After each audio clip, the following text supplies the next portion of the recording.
So it's 4:03 a.m. Sunday morning, so happy Sinful Sunday. So I did say I was going to do a triple feature today, so I'll do it now before I go to bed. So I have 12 Years a Slave from 2013. I have Jumanji, Welcome to the Jungle from 2017. And TMNT from 2007. Yeah, mixed bag of fun. So I watched 12 Years a Slave 5 years ago. It's good. I'm not going to keep it though, and I didn't. It's an 8 out of 10. It's a really good story about Solomon Northup and how he was a freed slave and then subsequently kidnapped and enslaved again. Yeah, fucking bullshit. It was a hell of a movie, but too rough for me to want to keep. And then, ouch, stiff. Oh, come on. Stupid controller. There we go. And then Jumanji, Welcome to the Jungle. I watched that same year. Actually, same day. It's good, but not something I want in my collection. Now, a lot of movies I always say I want in my collection. I never really buy them because money. And I just lose interest. The Alan Parrish tribute was nice, but the minor pedo reference to Beth. It's also semi-educational. I wish it had more, but oh well. 8.1 out of 10. It was really good, though. Like, it was a good introduction for, like, a new generation of Jumanji fans, but for me, not really. Like, I'm good. I don't need it that much. And TMNT, I've watched this before, but I never reviewed it, and I found it so surprising. Like, okay. Bet me. Come on. Gotta get through my whole motherfucking Facebook. But yeah, those two films, they're really good, but not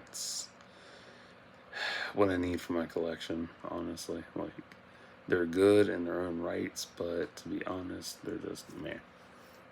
There we go. So, here's my thoughts on TMNT. So, I really love the premise of how the turtles are split up after Shredder's defeat.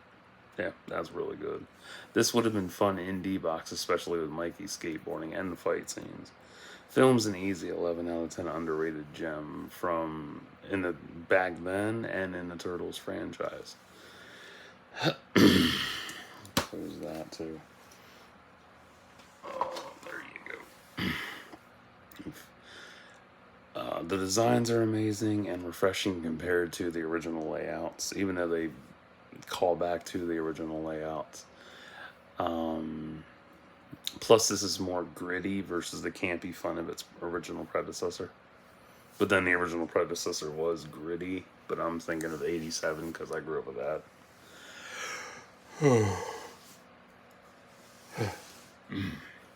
It's also interesting how each turtle is handling their livelihoods, too. Man.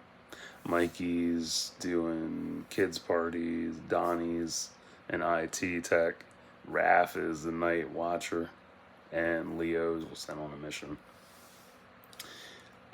It's good seeing the father-son bond between Leo and Splinter. I always cherish that. It's beautiful. And I like Raph as Night Watcher, and it's interesting how he stepped up as leader in Leo's absence, too. The Rain in Leo versus Raph is so fucking good. For 2007, it's really fucking good. Can't top that shit. And I forgot Raph beat him one-on-one. I actually forgot that shit. It makes me wonder what would have happened if he killed Leo. That would have been really interesting. NYC with a dark green cloudscape is haunting but mesmerizing. And a nice callback to Ghostbusters, too. April's outfit is Kill Bill inspired. What? Yeah, I'm getting tired.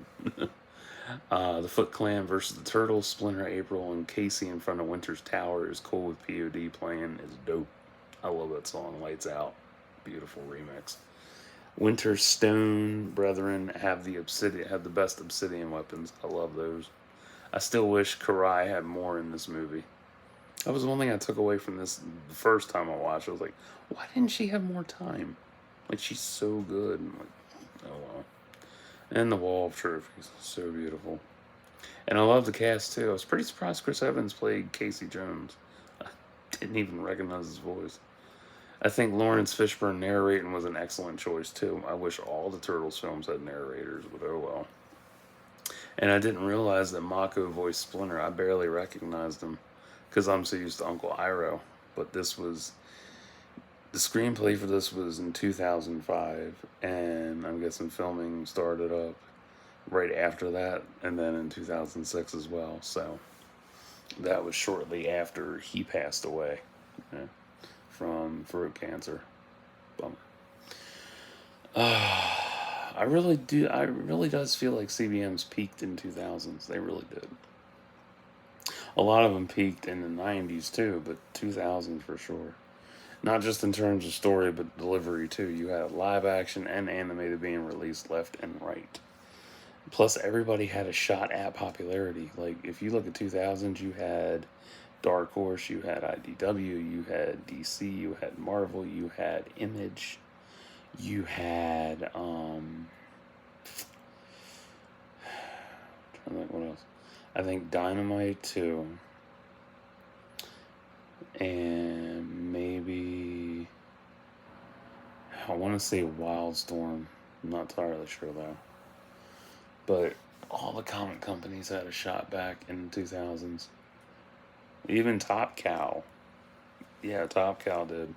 But their Witchblade project fell through, so it sucks. But I wish it would have happened, but oh well. Whereas now, it's Marvel or DC dominating with Image, Dynamite, and IDW slowly catching up. And I truly love this movie a lot, and it does outdo the original film. Yeah. So, between the three of these, which is the best? Well, anybody would pick 12 Years a Slave because it won so many awards and it's based on a true story and all that shit. People would pick Jumanji because they love The Rock and that cast. But god damn it, if you don't like the cast, the crew, stories, all that shit, it is not for you. But if you enjoyed all three of these, they're definitely worth your time. For me, though, TMNT takes this easy.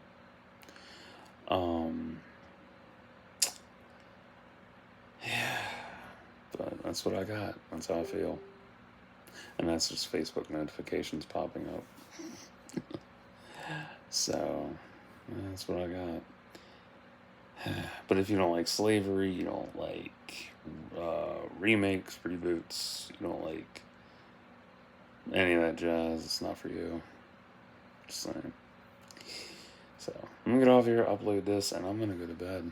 So, I don't know if I'll be back later today or not. We'll see. So, until next time, like and subscribe for thoughts and prayers.